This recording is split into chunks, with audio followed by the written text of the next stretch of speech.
Everyone, it's Coach Justin here from Beyond Limits once again, and today's video is how you can use our 5 pillars of health to survive the Christmas period.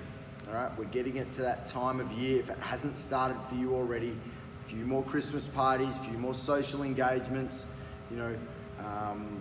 work is kind of starting to wind down a little bit, so the mind goes into a little bit of hope, holiday mode, and it's really important that during these times we are still continuing to focus on our health so that we can have the most enjoyable time possible. All right, so remembering that our 5 pillars of health were hydration, right, making sure we're getting our water in, our sleep, having a good sleep pattern,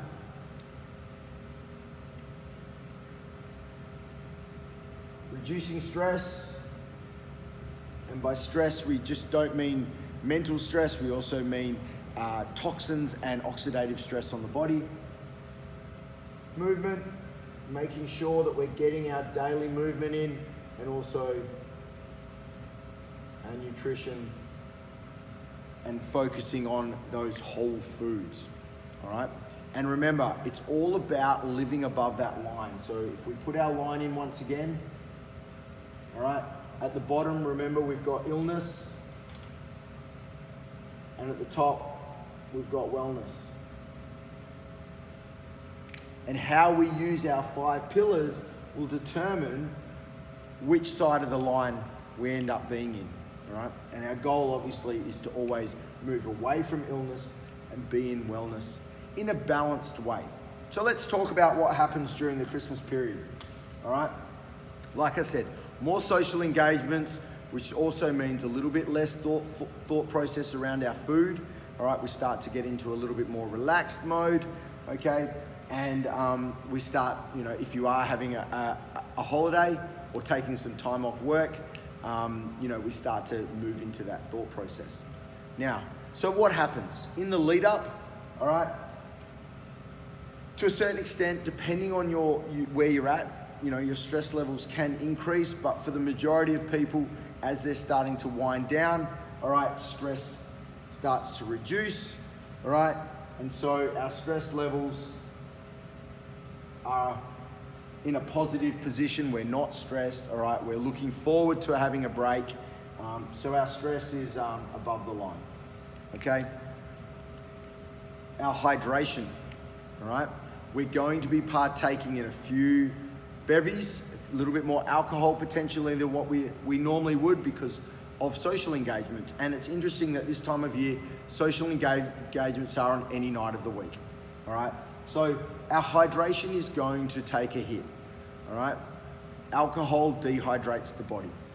So it may not stay in that positive area, okay? And depending on how hard you like to hit the Christmas parties, it may go below the line. All right, now body's not getting enough water as it needs. Sleep. What can happen with sleep at this time of year? You might be able to stay in your routine, but if you've got those late nights, okay, those Christmas parties, the reality is you're probably going to be up later, but you still need to get up at the same time to get the kids to school, to get to work. So your sleep is going to take a little bit of a hit. All right, so once again, I'll use red.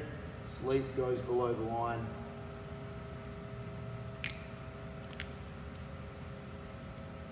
Movement.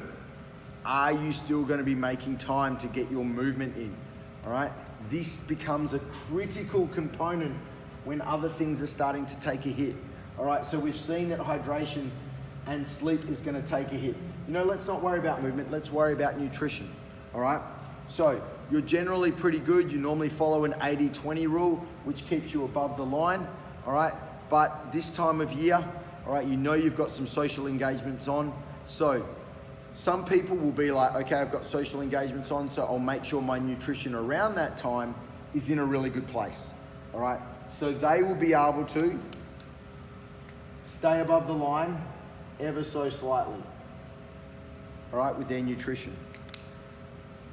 For some people, however, the Christmas period basically signals the let it go, all right?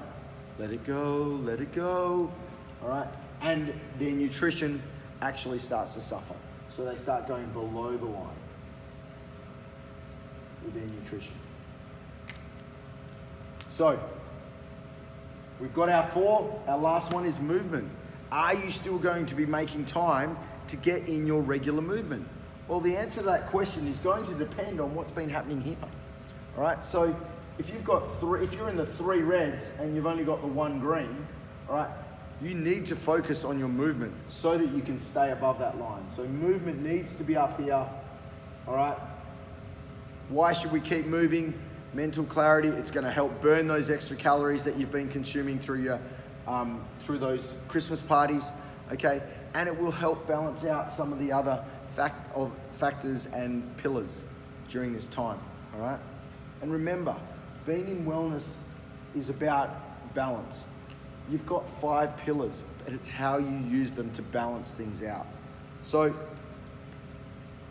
if you are able to keep your movement up, all right, keep your nutrition fairly good, keeping in consideration that you know that you're going to enjoy yourself at those Christmas parties, and keep your stress levels in check, you can actually stay above the line, all right? This is health. However, if stress is okay, if your nutrition, if you just go, it's Christmas time, I'm just going to gorge, and your nutrition goes below the line, generally what's going to happen for a lot of people is their movement's not going to be as great either, all right? If you're someone that gets up early to get to the gym, all right, and you're staying up late to go to a Christmas party, you're probably not going to get up to go to the gym. Are you going to make time for it later on in the day? I bet you the answer is probably no, okay? And that's just tough love, because that's the way the mind seems to work. So if you don't get your movement in, if you let go of your nutrition, all of these things are already below, your health is going to go below the line, okay? And during this Christmas period, you're gonna be lacking energy, you're gonna be moody to be around, your immune system is going to become more susceptible. And remember, this time of year, more Christmas parties, more social engagements, we are hanging around with more people, all right? So it's important our immune system stays strong and is not compromised, because we are more likely to pick up those colds and flus at this time of the year. And the last thing you want is to be run down when you're meant to be enjoying a short break all the time of year, all right? So when this is starting to happen, what do we need to do? We need to make sure our stress levels are staying low, all right? And we're staying above the line there. We know that our hydration is going to take a bit of a hit, but hey, if we know that we've got a Christmas party one night, let's make sure it's water for the rest of the day, all right? Our sleep is going to take a little bit of a hit. There's probably not much we can do about it, all right? And the thing with sleep is you can't bank it. So you can't say, I'll stay up late tonight and I'll have extra sleep tomorrow. It doesn't work that way, all right? Our nutrition, all right, let's play a smart game. Let's enjoy the social engagements, but make sure our nutrition is on point every other time around that. That's that 80-20 rule, all right? So we can keep our nutrition above the line. Movement, make time to move. If you can't get to the gym, that's okay. Make sure you're still getting your 10,000 steps every single day, all right? And if you can do those things, your health will stay above the line, all right? And you'll be able to enjoy the Christmas period, all right? There's nothing worse than getting to Christmas and falling in a heap. You want to get to Christmas and then enjoy the next 7 days over that festive period. So guys, by taking a smart approach, you can make sure you've got the energy to get through all the Christmas parties, still get through your work, still be in a good mood, and have a great Christmas period for 2020, all right? Guys, that's how you can use the 5 pillars of health to survive the Christmas period. I hope you got something out of this video. Don't forget to leave a comment about anything that you learned, and I look forward to presenting another video to you really soon. Bye for now.